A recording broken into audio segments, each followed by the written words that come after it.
नमस्कार।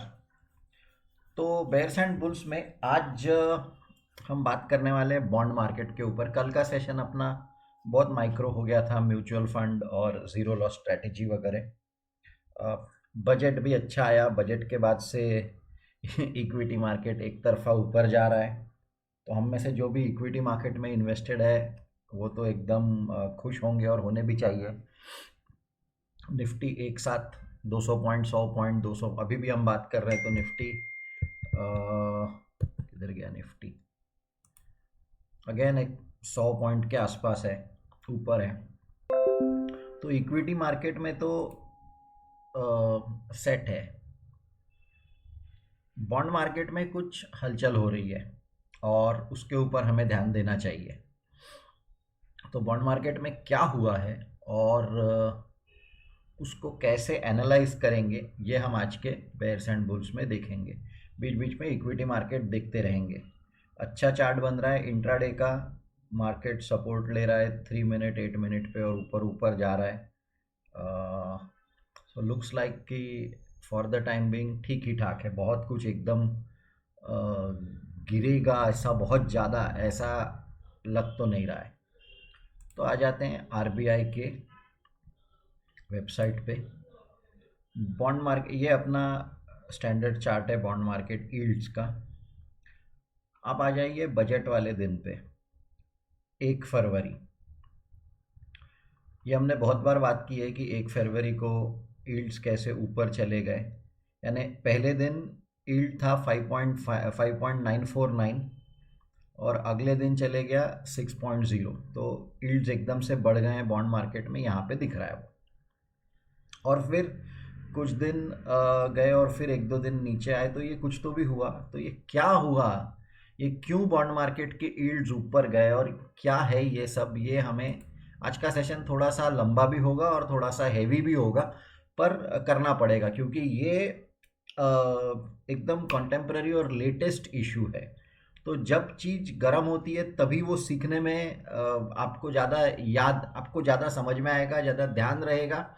और एक बार ये चीज़ समझ में आ गई कि फिर ये चीज़ आपको बाकी जगह पे भी अप्लाई करने में काम में आएगा। तो इसलिए हम थोड़ा सा समझ लेंगे।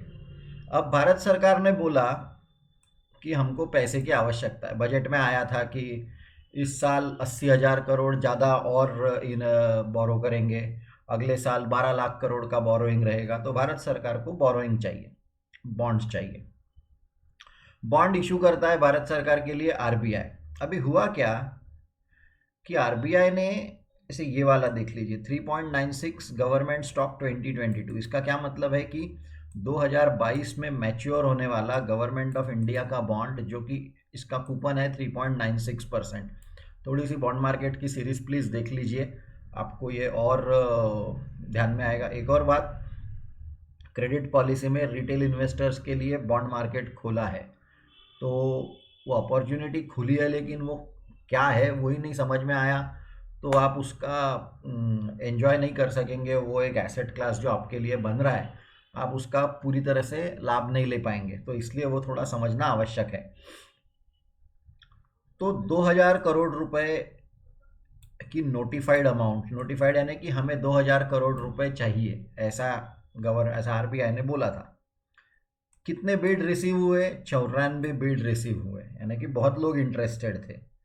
टोटल कितने अमाउंट के लिए? 6,951, यानी लगभग 7,000। तो सिर्फ इतना समझिए कि 2,000 करोड़ की आवश्यकता थी और 7,000 करोड़, यानी कि आपके आईपीओ की भाषा में ये इशू ओवर सब्सक्राइब हो गया, आप ऐसा बोल सकते हो।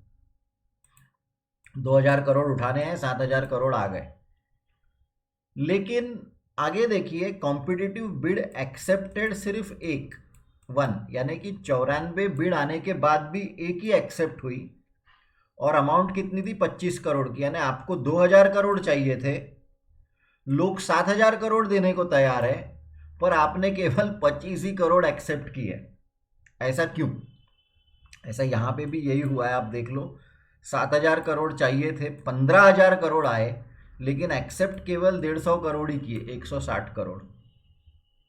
तो ऐसा क्यों हुआ, ये अगर आपको समझना है, यहाँ पे ऐसा कुछ नहीं है, ये सब बराबर है बीच वाले दो, लेकिन ये और पहला और चौथा जो है, और ये वाला तो 2060 का यानी कि 40 साल वाला बॉन्ड है। तो एक्चुअल तो न्यूज़ तो यहाँ पे ज़्यादा है कि 40 साल। अब यहाँ पे ऐसा क्यों है? क्योंकि आरबीआई ने बोला था कि 6.70% से ज़्यादा यील्ड हम नहीं देंगे।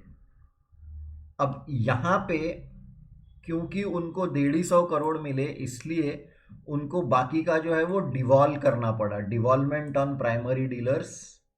ये वाली लाइन देखिए, आखिरी की लाइन, ये बहुत जगह न्यूज़ में आ गया कि क्या हो गया, बॉन्ड इशू डिवॉल्व, ये बड़ी बात हो गई। बॉन्ड इशू डिवॉल्व, ये न्यूज़ वाली बात हो जाती है। बॉन्ड इशू डिवॉल्व का क्या मतलब है कि भारत सरकार को पैसे चाहिए, ध्यान दीजिए, भारत सरकार को पैसे चाहिए, वो पैसे गवर्नमेंट आरबीआई उठा रहा है, आरबीआई अपने मार्केट से, इंडियन मार्केट से उठा रहा है, कोई फॉरेन मार्केट से नहीं उठा रहा है, और वो नहीं उठा पा रहा है, डिवॉल्व हो रहा है। उसका मतलब है कि वो मैंने 2000 करोड़ भारत सरकार के लिए आरबीआई नहीं उठा पा रहा है। अरे ये न्यूज़ नहीं तो क्या है, भारत सरकार को पैसे चाहिए और नहीं मिल रहा है, तो ये तो न्यूज़ होगी। तो क्यों नहीं मिले, उसका एक सबसे बड़ा कारण ये है कि यील्ड्स एक्सपेक्टेशन। मैं बोल रहा हूं मुझे 7 पॉइंट, यहाँ पे क्या था कट ऑफ यील्ड, 6.70, आरबीआई बोल रहा है कि 6.70% से ज़्यादा हम लोग यील्ड नहीं देंगे, और जो पैसा दे रहा है वो बोल रहा है नहीं मुझे 6.72% चाहिए, या ऐसा कुछ। तो भी आप बोलेगे 0.02% से क्या फ़र्क पड़ता है? भैया आप अमाउंट देखिए, 7,000 करोड़ है, और ये 40 साल का बॉन्ड है। आप कंपाउंडिंग सोचिए, 7,000 करोड़ और 40 साल, 0.02% से कितना फ़र्क पड़ेगा, एक बात। दूसरी बात, अपना यही बेयर्स एंड बुल्स सीरीज में पिछला वाला जो वीडियो था, कल वाला, उसमें हमने बताया था कि 3,000 रुपये बचा लिए अगर किसी इन्वेस्टर ने, तो वो 3,000 रुपये ओवर अ लॉन्ग टर्म कैसे कंपाउंडिंग का उसका बेनिफिट मिलता है करके। तो आप सोचिए कि जहाँ पे भी कॉस्ट कट हो सकती है, जहाँ पे भी पैसा बच सकता है, और उसका फिर 40 साल में अगर कंपाउंडिंग देखोगे तो ये तो बहुत बड़ी बात हो जाएगी। तो इसलिए यहाँ पे थोड़ी सी अनबन हो गई, फ्रिक्शन हो गया, और ये अच्छी बात नहीं है। तो यानी कि अच्छी बात है ना कि ये मार्केट में होते रहता है। मार्केट में क्या है कि मैं एक एक्सपेक्ट करूंगा, आप एक एक्सपेक्ट करेंगे, वो होते रहता है। लेकिन अगर आप एक इक्विटी मार्केट इन्वेस्टर है, तो आपने यहाँ पे भी ध्यान देना चाहिए कि अगर ब्याज दरें बढ़ रही हैं, और अगर कहीं तो भी खटास आ रही है, मोर इम्पोर्टेंटली, कि आरबीआई एक बोल रहा है, प्राइमरी डीलर्स उसको समय, हम क्या है ये मैं समझाऊंगा आपको। पर ये एक देखिए कि सब कुछ जो सही सही सही सही चल रहा था, वो कहीं तो भी थोड़ा सा टक्कर हो गई है। तो बस ये एक पता रहना चाहिए, करना कुछ नहीं है, इक्विटी मार्केट में इन्वेस्टेड रहो, लॉन्ग पुट से हेज रहो, फॉल आता है तो और बाय करो। पिछला वाला वीडियो देखो, माइक्रो की हमारे खुद के इन्वेस्टमेंट्स। एक रूल ये रहना चाहिए कि मेरा इन्वेस्टमेंट अगर ये लेवल पे आ गया तो इससे नीचे नहीं आना चाहिए, और उससे नीचे नहीं पढ़ाई करके करना पड़ेगा कि क्यों नीचे नहीं, कैसा नहीं। तो वो पुराने वीडियो में, पिछले वीडियो में वो ज़ीरो लॉस स्ट्रेटेजी करके जो है उसमें दिखा है। तो करना कुछ नहीं है, पर ये सारी चीज़ों पे ध्यान देते रहना पड़ता है। ये यानी कि वो वो नारायण शंकर वाला डायलॉग कौन सा है, हवाएं अपना रुख बदल रही है, वैसा है कि हवा कहाँ का रुख पकड़ रही है, हवा क्या उसके ऊपर ध्यान देना चाहिए, ताकि आप इमीडिएटली आप कर सको कि मुझे क्या करना है करके। तो इसलिए ये सब्जेक्ट थोड़ा सा ध्यान से समझिए। हाँ, तो अभी ये 6.6 और 6.7 और 6.72 बोलिए, 74 बोलिए, जो भी होगा, क्यों क्यों मार्केट में लोग ज़्यादा रिटर्न एक्सपेक्ट कर रहे हैं? अब उसका ये इतने सारे रीजंस हैं। आरबीआई ने क्रेडिट पॉलिसी में बोला था कि हम सीआरआर नॉर्मलाइज करेंगे। नॉर्मलाइज करेंगे यानी कि सीआरआर बढ़ा देंगे 1% से 2 स्टेजेस में। सीआरआर बढ़ा दिया तो जो सिस्टम में लिक्विडिटी है एक्सेस, वो लिक्विडिटी कम हो जाएगी। लिक्विडिटी कम हो गई तो ब्याज दरें ऊपर जाएगी, ये एक कारण है। दूसरा, आरबीआई ने ओएमओ के बारे में कुछ भी नहीं बताया। ओएमओ यानी ओपन मार्केट ऑपरेशंस, यानी कि आरबीआई खुद बाजार में आके बॉन्ड खरीदता है लोगों से। अब अगर बॉन्ड मार्केट में अगर आरबीआई आके, देखिए ये आपको अगर कोई इंटरव्यू में सवाल पूछता है कि सेबी और आरबीआई में क्या अंतर है, या आरबीआई में और बाकी के किसी भी रेगुलेटर में, चाहे सेबी, चाहे पीएफआरडीए, चाहे इनकम टैक्स डिपार्टमेंट, चाहे कस्टम, कोई भी, क्या अंतर है। तो ये जो रेगुलेटर्स होते हैं ये मार्केट का हिस्सा नहीं बनते, यानी सेबी आके निफ्टी फ्यूचर्स में लॉन्ग शॉर्ट नहीं करता, लेकिन यहाँ सेबी के ऑफिसर्स को भी अलाउड नहीं है, वो तो म्यूचुअल फंड्स ही करते हैं, उनको म्यूचुअल फंड्स ही अलाउड है और वो भी बताना पड़ता है उनको। लेकिन आरबीआई मार्केट में एक्टिव पार्टिसिपेंट रहता है, चाहे फॉरेक्स मार्केट बोलिए, चाहे बॉन्ड मार्केट बोलिए, और जब वो मार्केट में आके वैसा ही बिहेव करता है जैसा आप और मैं या कोई भी पार्टिसिपेंट, तो वो ऑपरेशंस को नाम दिया गया ओएमओ, यानी कि ओपन मार्केट ऑपरेशंस। तो ओपन मार्केट ऑपरेशन में आरबीआई जैसे फिलहाल क्या कर रहा है, दोनों चीज़ें कर सकता है, पैसा निकाल भी सकता है मार्केट से और पैसा दे भी सकता है मार्केट में। तो पैसा देगा कैसा मार्केट में, तो आरबीआई आके पार्टिसिपेंट्स को बोलेगा आपके बॉन्ड्स मैं खरीदने को तैयार हूँ। अब लोगों ने अपने बॉन्ड्स अगर आरबीआई को दे दिए तो आरबीआई उनको पैसा दे देगा और फिर लिक्विडिटी मार्केट में इंजेक्ट हो जाएगी। इसका उल्टा क्या रहेगा, आरबीआई बॉन्ड बेचेगा मार्केट में, तो जिससे पैसा खींच लिया जाएगा। तो ये डिपेंड करता है, आरबीआई के पास अलग अलग टूल्स होते हैं, ध्यान दीजिए, आरबीआई के पास अलग अलग टूल्स होते हैं, कभी सीआरआर, कभी रेपो, कभी रिवर्स रेपो, कभी एसएलआर, कभी एमएसएफ, कभी रूपी अप्रिसिएशन डेप्रिसिएशन, कभी फॉरेक्स रिजर्व्स, कभी ओएमओ। तो ऐसे कई सारे चीज़ों के ऊपर उनको वो it's a art, rather it's a artistic implementation of science, ऐसा वो पूरा करना पड़ता है उनको। तो सीआरआर अगर बढ़ गया तो ब्याज दरें बढ़ जाएगी, ओएमओज अगर अनाउंस नहीं किए तो लोग डर जाएंगे। अच्छा, एक और बात क्या हो गई थी कि बजट वाले दिन एकदम से यील्ड बढ़ गए थे, यानी जिसके कारण सभी बॉन्ड मार्केट पार्टिसिपेंट्स को लॉस हो गया था। अब इतना लॉस होने के बाद वो लोग तो एक्सपेक्ट करेंगे कि अगर यील्ड्स बढ़ने लगे हैं तो हम तो ज़्यादा यील्ड एक्सपेक्ट करेंगे। अरे बजट आया, बजट में आपने ही बताया कि इतना बड़ा फिस्कल डेफिसिट है और अगले साल इतना बोरोइंग होगा। अब अगर इतना सब बड़ा बड़ा फिस्कल, तो इसका तो यही, हमको जितना बॉन्ड समझता है हमको तो इतना ही समझता है कि अगर ये सब बड़ा होगा तो ब्याज दरें बढ़ेगी, इसलिए हमने ज़्यादा ब्याज दरें एक्सपेक्ट करी है।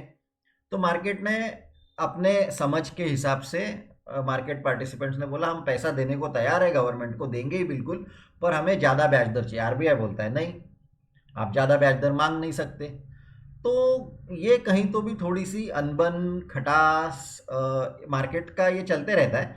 पर यानी आज पहली बार बॉन्ड डिवॉल्व हुआ ऐसा नहीं है, पर जब भी बॉन्ड डिवॉल्व होता है तब न्यूज़ बनती है और ये कट ऑफ यील्ड सब लोग अपने अपने अलग अलग देते रहते हैं। तो यहाँ पे अभी आरबीआई बोल रहा है कि अब ये तो इनकी बात थी कि भाई इतना आप फिस्कल डेफिसिट ले रहे हो और इतना बोरोइंग कर रहे हो तो हमें ज़्यादा ब्याज दर चाहिए, लेकिन आरबीआई जो नहीं एक्सेप्ट कर रहा है ये, तो इसका मतलब है आरबीआई कहीं तो भी ये बताने की कोशिश कर रहा है कि हम ब्याज दरें ऊपर, ये अपने लिए भी काम की चीज़ है कि हम ब्याज दरें ऊपर नहीं जाने देंगे, यानी कि सभी के लिए ना, ब्याज दर है, अगर एक ब्याज दर कम रहा तो सभी ब्याज दर कम रहेंगे, और अगर सभी ब्याज दर कम रहे तो ये शेयर बाजार के लिए अच्छा है, ये अर्थव्यवस्था के लिए अच्छा है। तो आरबीआई बोल रहा है कि हम ब्याज दरें चाहे जो भी हो हम ब्याज दरें रोक के रखेंगे। अब बाजार में लोगों को सवाल है कि ऐसे कैसे रोक के रखोगे, इतना सारा बोरोइंग ले रहे हो आप, तो बोरोइंग लेने, क्रिसिल ने एक रिपोर्ट सी, कुछ कुछ लोग हैं जो थोड़े से ज़्यादा ये है हॉकिश। जैसे क्रिसिल ने एक रिपोर्ट निकाला अभी, तो क्रिसिल क्या बोल रहा है, task with the managing of RBI will have to let the yield spike. वो बोल रहा है कि आरबीआई को करना ही पड़ेगा। अब आरबीआई ने अब तक तो भी ठीक ठाक मैनेज किया हुआ है, पर वो क्या बोल रहा है, benchmark yield settling at 6.2 to 6.5, यानी ब्याज दरें थोड़ी सी बढ़ेगी। वो बोल रहा है हाँ ये बात अच्छी है कि वो 7.5%, 7.25 से कम ही है, पर आप ये जो पिछले 2 साल से 5.9 पे था वो दिन गए, ये आरबीआई, ये क्रिसिल बता रहा है। आरबीआई देखो क्या बोलता है अभी, पर कारण क्या बता रहा है, 12 lakh crore, rising fuel prices, inflation बढ़ेगा। अभी inflation is likely to be in double digit, 8 से 10%। अभी 8 से 10% महंगाई का दर हिंदुस्तान में पता नहीं पिछले कितने सालों से हमने देखा ही नहीं है। तो यहाँ पे ये थोड़ा सा ज़्यादा लग रहा है, पर ठीक है, उनकी पढ़ाई होगी, जो भी है, सब लोग अपना अपना। तो ये बात समझ लीजिए कि बाजार से जो लोग आर बॉन्ड में इन्वेस्ट कर रहे हैं, आरबीआई जब बॉन्ड इशू ला रहा है, तो वो ये सारी चीज़ें पकड़ के चल रहे हैं कि आगे चल के महंगाई बढ़ेगी, आगे चल के बोरोइंग बढ़ेगा। और अभी यहाँ पे तो इन्होंने लिखा भी है कि 8 से 10%। अभी तक कहीं पे ऐसी बात नहीं हो रही है 8-10% इन्फ्लेशन की। उल्टा आरबीआई के रिपोर्ट में तो आरबीआई बोल रहा है कि हम इन्फ्लेशन वो 4% के प्लस माइनस दो ऊपर नीचे, यानी कि 2% से 6% की रेंज में हम रख सकेंगे। तो वहाँ से ये तो एकदम ही अलग ही कुछ तो भी हो गया। तो bond yields were heading north on budget day के दिन। जो बॉन्ड यील्ड ऊपर गए उससे सब लोग डर गए। Bond market is once again facing a gigantic borrowing. सवाल ही नहीं आता, 12 लाख करोड़ मजाक थोड़ी है। और ये सारों के कारण एक अच्छी बात वो है कि for one the recovery is gaining momentum. तो अभी किसी को भी डाउट नहीं है कि बाहर बाहर वाले बोलो चाहे देश वाले बोलो कि इकोनॉमिक रिकवरी चालू हो गई। तो ये पहले तो सबके लिए अच्छी बात है। ये सभी के लिए अच्छी बात है कि क्योंकि उससे जॉब्स आएंगे, उससे वो जो इनइक्वालिटी थी वो सब, तो इकोनॉमिक ग्रोथ तो सभी के लिए अच्छा है। लेकिन वो यहाँ पे बोल रहा है कि शायद इकोनॉमी जब बढ़ेगी तो रिकवरी इज गेनिंग 8 से 10%। वो क्या बोल रहे हैं कि अगर इकोनॉमिक रिकवरी हो गई तो बैंक लोन देंगे, कंपनियों को लोन देंगे, ना कि गवर्नमेंट बॉन्ड गवर्नमेंट पेपर में इन्वेस्ट करेंगे। तो वो बोल रहे हैं कि इसके कारण भी गवर्नमेंट को पैसा उठाने में तकलीफ होगी, और इसलिए फिर वो रिटेल वाला जो इस बार गवर्नमेंट ने ओपन करके रखा है, आपने उसको उस पार्श्वभूमि में देखना चाहिए कि रिटेल इन्वेस्टर्स के लिए अपॉर्चुनिटी है, और बैंक को, सॉरी, गवर्नमेंट को डायरेक्टली रिटेल इन्वेस्टर्स के थ्रू पैसा भी मिल सकता है। तो दोनों चीज़ें हो सकती है, इट डिपेंड्स कि आगे क्या होगा। पर फॉर द मोमेंट, जैसे क्रिसिल का अगर आप ये रिपोर्ट जिसके बारे में उसने लिखा, तो ये बड़ा हॉकिश टाइप ऑफ रिपोर्ट है, और ये बहुत प्रश्न चिन्ह उठाने वाला रिपोर्ट है क्रिसिल का। कि वो बोल रहे हैं कि ठीक है आप कर रहे हो, पर हमें नहीं लगता कि गवर्नमेंट को पैसा उठाना आसान जाएगा या सस्ते में जा सकेगा। यानी कि वो बोल रहे हैं कि ब्याज दरें अगर गवर्नमेंट के नहीं बढ़े तो पैसा उठाने में तकलीफ होगी। यानी कि आरबीआई, अच्छा, अगर गवर्नमेंट जी से के यील्ड बढ़े तो फिर तो आपके मेरे सबके फिर तो इन्फ्लेशन आएगा ही आएगा। फिर तो क्योंकि एक यील्ड बढ़ गया तो फिर सभी इंटरेस्ट रेट बढ़ेंगे, तो फिर वो साइकिल होती है। आरबीआई से ये अपेक्षा रहती है सरकार को या हमको सभी को कि आप एक जगह पे ग्रोथ बढ़ाओ लेकिन दूसरी जगह पे महंगाई को खींच के रखो। अब अगर ये अच्छा, आरबीआई अकेला नहीं कर सकता ये। आरबीआई तो बोलता है कि सप्लाई साइड इश्यू होंगे तो मैं क्या करूँगा। तो आरबीआई का रोल ये रहता है कि ग्रोथ बढ़नी चाहिए लेकिन इन्फ्लेशन कंट्रोल में रहना चाहिए, तो वो आरबीआई का रोल रहता है। आरबीआई अब तक वो करते भी आ रहा है, इसलिए ऐसा नहीं है कि आरबीआई को नहीं जमा है। लेकिन यहाँ पे ये जो डिवॉल्व हुआ, ये डिवॉल्व एक बहुत बड़ी न्यूज़ हो गई थी, और अभी भी हुई है कि बॉन्ड इशू डिवॉल्व हो गया। ये इतने सारे रीजंस है कि सीआरआर, आरबीआई ने इंडिकेशन दिया, और फिर उसके बाद थोड़ा सा मार्केट को कूल करने के लिए आप देख लीजिए, ये 5 तारीख का था, ये 8 तारीख का है, हम अभी 9 तारीख को बना रहे हैं। तो कल आरबीआई ने बोला कि नहीं नहीं आप चिंता मत करो, we are committed to ensure availability of ample liquidity in the system to foster congenial financial conditions. यानी कि चिंता मत करिए, लिक्विडिटी कहीं नहीं जाने वाली है, हम लिक्विडिटी खींचने वाले नहीं हैं ऐसा एकदम से सिस्टम को तोड़ फोड़ करके। तो फिर आप देख सकते हो ये छोटी सी रेड कैंडल आ गई कि हाँ ठीक है, मार्केट को थोड़ा सा, मार्केट अभी भी नीचे नहीं आया पूरा, और शायद आने की संभावना भी नहीं है अगर आप क्रिसिल का रिपोर्ट पढ़े तो। पर आरबीआई ने कहीं तो भी बोला कि हम ओपन मार्केट ऑपरेशन, आप देख सकते हो, परचेस ऑफ गवर्नमेंट सिक्योरिटीज, तो परचेस कर रहा है, यानी कि वो मार्केट से बॉन्ड्स खरीदेगा तो बॉन्ड्स के लिए डिमांड रहेगी, और डिमांड रहेगी इसलिए बॉन्ड का भाव ऊपर जाएगा, और बॉन्ड का भाव ऊपर जाएगा यानी कि यील्ड नीचे जाएंगे। अपनी बॉन्ड मार्केट की सीरीज है, उसमें ये इन्वर्स रिलेशन है, आप देख लीजिए। और कौन से बॉन्ड्स खरीदेंगे, क्या खरीदेंगे, फिर वो सब आरबीआई ने दिया है। तो ये जो दो चीज़ें जो हुई, दो घटनाएं जो घटी बजट के बाद, इक्विटी मार्केट तो एक तरफा ऊपर जा ही रहा है, उसमें इक्विटी मार्केट ऐसा बिहेव कर रहा है जैसा उसको किसी से लेना नहीं देना नहीं, अपना वन साइड ऊपर जा रहा है, ठीक है हम इक्विटी इन्वेस्टर है हमारे लिए अच्छा है। लेकिन फंडामेंटली ये चीज़ चेंज हो रही है। तो जैसा ही बजट आया जैसा ही बजट आया बॉन्ड मार्केट एकदम से थोड़ा सा चिंता में आ गया, इतने बोरोइंग के कारण बॉन्ड इशू डिवॉल्व हो गया। गवर्नमेंट को पैसे चाहिए थे, गवर्नमेंट को जो रेट पे चाहिए थे वो रेट पे नहीं मिले, फिर आरबीआई को वो जबरन प्राइमरी डीलर को देना पड़ा जो उनको। तो आरबीआई ये बताने की कोशिश कर रहा है कि आप जो भी डर हो आपको, लेकिन हमारी अर्थव्यवस्था ऐसी है कि उसमें ब्याज दरें इतनी ऊपर नहीं जाएगी। तो अभी देखो क्या होता है, डज इट रियली। अब आज से 1 साल बाद पता चलेगा कि जो आरबीआई बोल रहा है वो सही है कि जो मार्केट बोल रहा है वो सही है। अगर 1 साल बाद इन्फ्लेशन 8% 10% हो गया तो इसका मतलब है जो डर था मार्केट को वो सही हुआ। और अगर आरबीआई इन्फ्लेशन रोक के रख सकता है और बाकी के सारी चीज़ें भी है ना, फिस्कल मॉनिटरी सारी चीज़ें एक साथ होनी चाहिए, ऐसा एक आरबीआई के हाथ आरबीआई को बोलना सही नहीं रहेगा, दोषी करना। पर अगर वैसा होता है तो देन हम बोलेंगे कि ठीक है RBI has done a wonderful job, जो कि अब तक आरबीआई करते आ रहा है, उसमें भी कोई डाउट नहीं है, क्योंकि जो हिसाब से अपनी इकोनॉमी बढ़ी है। तो ये है डिवॉल्वमेंट का कंसेप्ट कि ये सारे कारण। हाँ, इसमें एक और चीज़ थी, आपको एक लैफ ये वर्ड बताना था, लिक्विडिटी एडजस्टमेंट फैसिलिटी। ये थोड़ा सा एक नया वर्ड है आपके लिए। बैंक्स को जब आरबीआई से पैसा चाहिए रहता है तो वो आरबीआई के पास अपने सिक्योरिटीज़ रखते। शिवानी मैडम का एक वीडियो है सीआरआर रेपो रिवर्स रेपो, उसकी लिंक डाल देता हूँ मैं ये वाले इसमें, तो वो आपको और समझ में आएगा अच्छे से।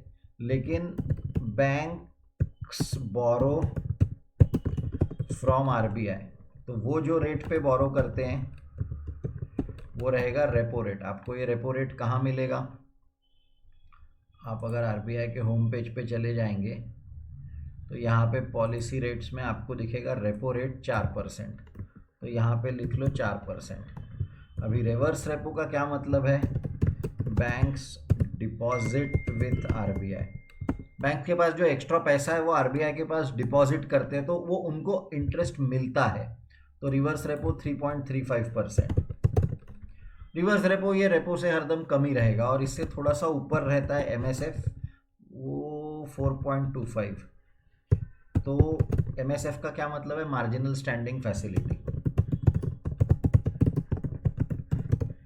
तो यानी कि आपको बैंक्स को कितना पैसा मिल सकता है, और उसके ऊपर अगर बैंक को ज़्यादा पैसा चाहिए तो उनको ज़्यादा रेट से आरबीआई से मिलेगा। यानी कि ये पेनल्टी रहेगी कि आपको शॉर्ट टर्म के लिए रेपो लगता है ठीक है, लेकिन आप अगर एक लिमिट से ज़्यादा मांग रहे हो तो आरबीआई बोलता है आपको ज़्यादा रेट पे लेना पड़ेगा। दैट मीन्स आरबीआई बैंक्स को भी बता रहा है कि आप अपने ऑपरेशंस थोड़े से बराबर मेंटेन करो और 4% पे उठाओ, ज़्यादा पर ज़्यादा पैसा क्यों देना है आपको भी। सो ये अब ये जो रेट का रेंज है यानी कि 4.25 से 3.35, ये सारा कुछ जो भी है ये आरबीआई बैंकों को बोलता है कि आपकी जो भी लिक्विडिटी है, अगर आपके पास कम पैसे है तो हमसे आके पैसे लेके जाओ, अगर आपके पास ज़्यादा पैसे है तो हमारे पास आके जमा करो। यानी आरबीआई नहीं बोलता हमारे पास आके जमा करो, आरबीआई बोलता है आपको आवश्यकता है तो आप हमारे यहाँ पे जमा कर सकते हो, हम नहीं बोल रहे आप जमा करो करके।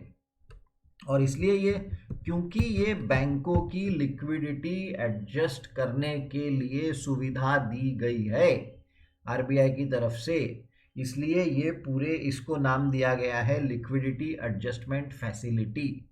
और ये जो इंटरेस्ट रेट का दर है इन दोनों के बीच में, एमएसएफ और रेपो रेट के बीच में, उसको नाम दिया गया है लैफ कॉरिडोर। तो ब्याज दरें ये इनके बीच में रहेगी, तो यानी ब्याज दरें इनके बीच में रहनी चाहिए। अगर बहुत सारा इंटरेस्ट रहा, बहुत सारी लिक्विडिटी रही तो ये हो जाएगी ऑपरेटिंग रेट, क्योंकि ब्याज दरें पूरे से नीचे आ जाएगी। अगर लिक्विडिटी धीरे धीरे खिंचने लगी जैसे कि अभी लोगों को डर है, तो ये जो इंटरबैंक कॉल रेट है या जो भी शॉर्ट टर्म रेट्स हैं वो धीरे धीरे यहाँ पे चले जाएंगे, और फिर रेपो या एमएसएफ या उसके ऊपर जा सकते हैं डिपेंडिंग अपॉन कितनी लिक्विडिटी कम है। तो interest rates short term rates या कॉल रेट्स ये कॉरिडोर के बीच में घूमते रहते हैं और ये कॉरिडोर को नाम दिया गया लेफ्ट कॉरिडोर। तो आपको कॉल रेट देख के पता चल, जैसे अभी अगर आप देखो यहाँ पे market trends, call rate 1.9 to 3.5, 1.9, repo rate क्या है, रिवर्स रेपो रेट क्या है 3.35, तो 1.9 यानी इसके भी नीचे, यानी आप समझ रहे हैं कि इतनी ज़्यादा लिक्विडिटी बैंकों में, बैंकिंग सिस्टम में है कि call rate reverse repo rate के नीचे चले गए। तो आरबीआई को अभी ये चाहिए कि ये जो है ये खींच के, यानी ये आरबीआई यानी ये तो ये रहना चाहिए कि कॉल रेट से लेफ्ट कॉरिडोर के बीच में रहना चाहिए। वो कॉरिडोर बनाया ही इसलिए आरबीआई ने कि हम चाहते हैं कि रेट्स इसके बीच में रहे। अब रेट इसके बाहर जा रहे हैं तो इसका मतलब है आरबीआई के सामने प्रॉब्लम है। आरबीआई के सामने क्या प्रॉब्लम है? Excessive liquidity, excessive liquidity problem है। अब ये एक्सेसिव लिक्विडिटी खींचने जाओ तो यहाँ पे ये वाले यील्ड्स ऊपर चले जाएंगे। आप समझ रहे हो आरबीआई को कितनी सर्कस है। यानी कि प्रॉब्लम है ये शॉर्ट टर्म वाले रेट्स में, आरबीआई को खींचना है। आप देख सकते हो यहाँ पे भी 3.35 का रिवर्स रेपो रेट है। अब भी कहीं जाके ये 3.37 पे आए शॉर्ट टर्म रेट्स, नहीं तो पहले कितने दिन तो 3% पे थे, यहाँ पे दिख रहा है आपको। तो देयरफॉर आरबीआई ये वाला रेट धीरे धीरे ऊपर उठाना चाहेगा, लेकिन ये जितना ऊपर उठाना चाहेगा उतना ये ऊपर नहीं उठना चाहिए। तो वो आरबीआई को करने के लिए फिर ओएमओ करते रहने पड़ेंगे। तो बहुत सारी सर्कस करनी पड़ेगी आरबीआई को, और इसलिए आपको इस पे ध्यान देना चाहिए कि आरबीआई कितना सक्सेसफुली, कितना एफिशिएंटली, कितना स्मूथली ये पूरा मैनेज कर सकता है, क्योंकि 12 लाख करोड़ आरबीआई को बोरो करने हैं गवर्नमेंट के लिए। तो अगर ये पूरा कर सकता है आरबीआई तो डेफिनेटली बॉन्ड मार्केट्स के लिए तो अच्छा ही है, इक्विटी मार्केट, क्योंकि नहीं तो यील्ड अगर ऊपर जाने लगे, ये यील्ड अगर ऊपर जाने लगे तो बॉन्ड मार्केट में तो नुकसान होना चालू हो जाएगा। हमने देखा भी है एक वीडियो कि कैसे 6 दिन में, अभी 4-5 दिन पहले एक वीडियो बनाया था कि कैसे थोड़े से इंटरेस्ट रेट्स बढ़ने के कारण लॉन्ग टर्म बॉन्ड्स में एनएवीज म्यूचुअल फंड में लॉसेज होने लगे। तो आपको ये दोनों चीज़ें देखनी पड़ेगी कि आरबीआई कैसे मैनेज करता है, और आपका equity market, index fund, SIP चलते रहो, वो लॉन्ग पुट से हेज रहो, वो तो स्टैंडर्ड चीज़ है। पर ये है करंटली थोड़ा सा हैपनिंग टॉपिक कि बॉन्ड डिवॉल्व हो गए आरबीआई के। आप तो कल को अगर कोई बोलता है कि बॉन्ड डिवॉल्व हो गए तो इसका क्या मतलब है?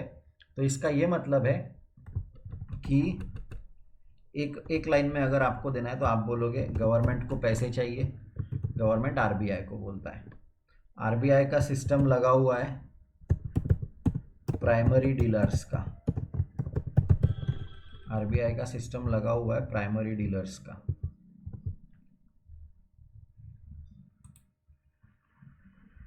डिवॉल्वमेंट ऑन प्राइमरी डीलर्स दिखा है ना यहाँ पे आपने, प्राइमरी डीलर्स। तो आरबीआई का सिस्टम लगा हुआ है प्राइमरी डीलर्स का। प्राइमरी डीलर्स क्या करते हैं? ये बिड करते हैं। किसके लिए बिड करते हैं? ये जीसेक के लिए बिड करते हैं।